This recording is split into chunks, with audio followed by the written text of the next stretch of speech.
Hi, I'm Wes Allen with DM Tales, and it's 2026, which is starting off worse than 2025 did. Well, in the midst of all this mess, I play my games, I talk with my friends, and I drink a lot of coffee. And somewhere in that wonderful potion, my brain begins to wake up and produce reflections based on non-contiguous data. These are some random TTRPG thoughts. Let's roll it. Mornings.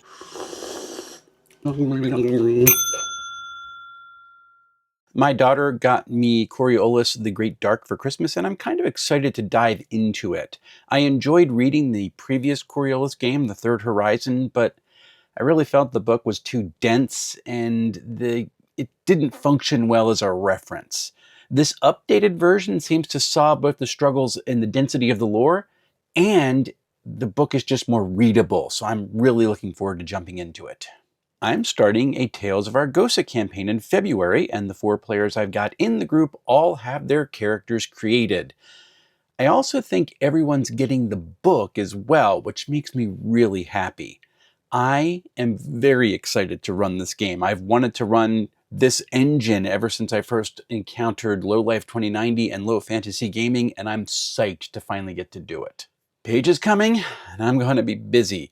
I'm actually only running 1 game this year, but I'll be at the interview booth and helping make Shadow Dark characters for the mega event. And now I'm just going to have to figure out when I'm going to eat and walk through the vendor hall. That's going to be tricky. I usually don't make New Year's resolutions, but this year I'm going to do it. I'd like to run 5 new-to-me systems. Now I've got one scheduled, already mentioned it, Tales of Argosa.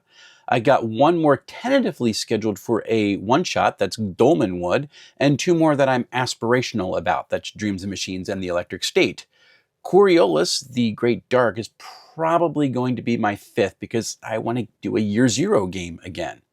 So here's my question. Do you have any more systems I should try running in 2026? So, we kidnapped the president of Venezuela because we wanted their oil. And look, yes, he's a terrible human being and he refused to give up power, but that doesn't make kidnapping him to extort oil from the country any less despicable. January 6th has been reframed as a peaceful patriots trying to stop the real coup of the Democrats certifying an election. Trump mused to the assembled GOP members of Congress about why we should even have elections because the other side is so terrible. And Stephen Miller went on CNN to talk like a Bond villain about how no one would do anything to us if we took Greenland, a NATO ally, by military force.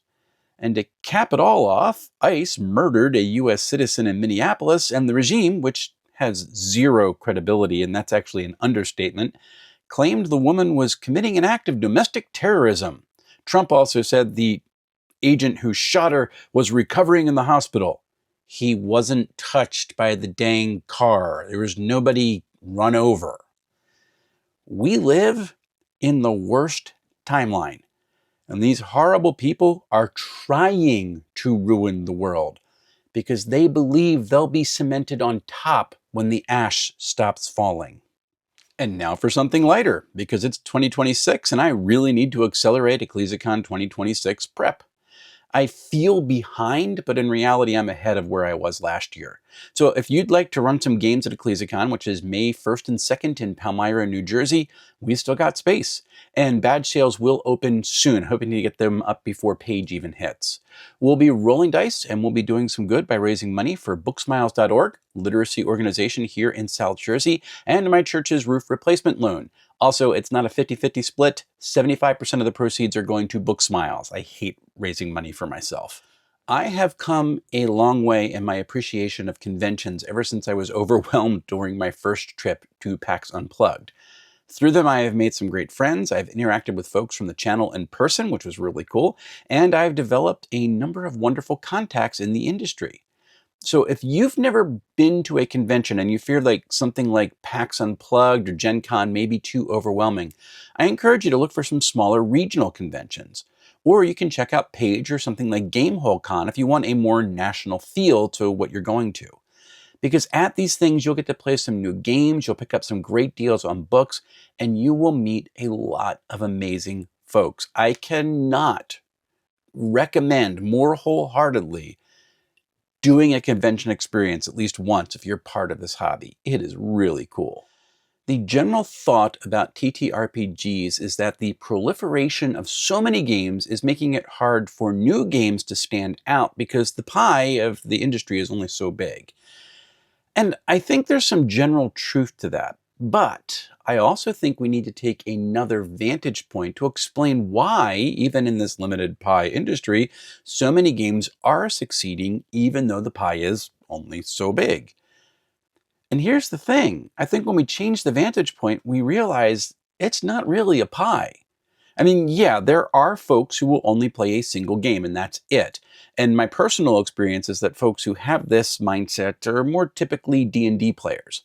But that is my personal experience. It is not statistical proof, and I'm only sharing it to show that people like this do exist and they can exist for multiple systems. Folks who play more than one system, on the other hand, tend to play a lot of different games.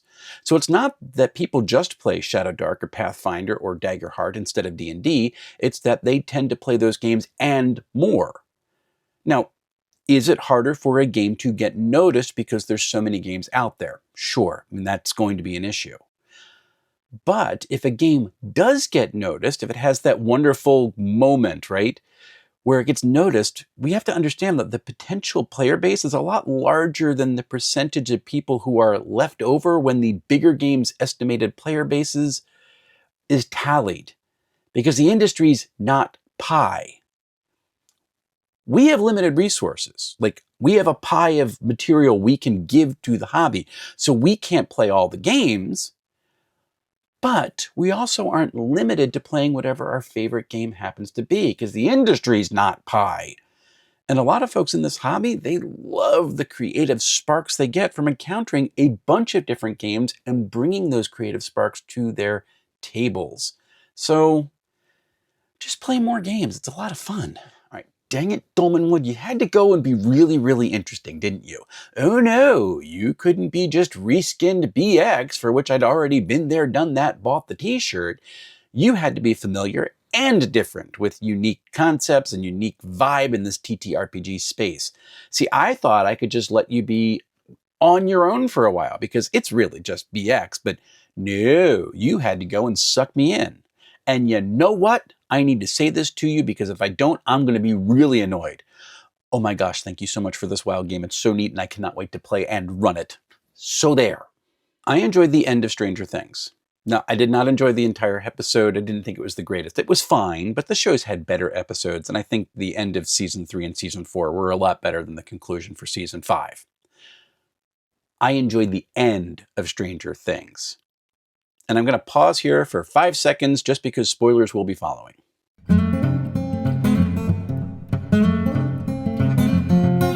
The final scene where the kids are all playing D&D, it hit me hard. The campaign ends, Strahd is defeated, but Max wanted Mike to project their character's future, so he did. And I know there are people who are out there saying, like, well, that's not the way we played D&D back then. That's a modern invention.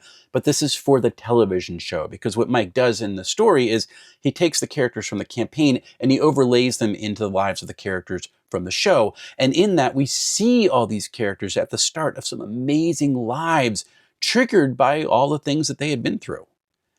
And then we find out about the wizard in this, 11, and her powers and that hope/belief that she did fool them all so she could be free and she could break that cycle of destruction, even though it broke everyone's heart, including her own. And after it all, the players got up from the table. They put their notebooks on a shelf and they went up the stairs out of the narrative forever. You felt the finality of it, that this group wasn't ever going to play again because that story, it had ended. And then as Mike walked up the stairs, the younger kids bounded down past him and they took over the table. There's something about me that I'm drawn to endings. The combination of hope and the grief and the expectation that they communicate, they speak to me. Because endings tell us that a story can come to a close. But the story, that always continues. Stranger Things ended, that very last scene, well. And it reminded me of all the moments of my life where a story came to a close, all those moments where the hurt of it was real. But through those moments, I got to see how the story goes on and that there's beauty still to come. And because Stranger Things reminded me of that right at the very end, I'm grateful.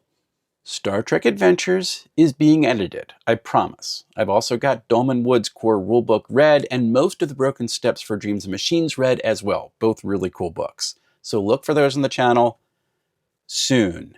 I'm also working on a couple of reflection articles, and I'll try to bring some coverage from Paige to the channel next week.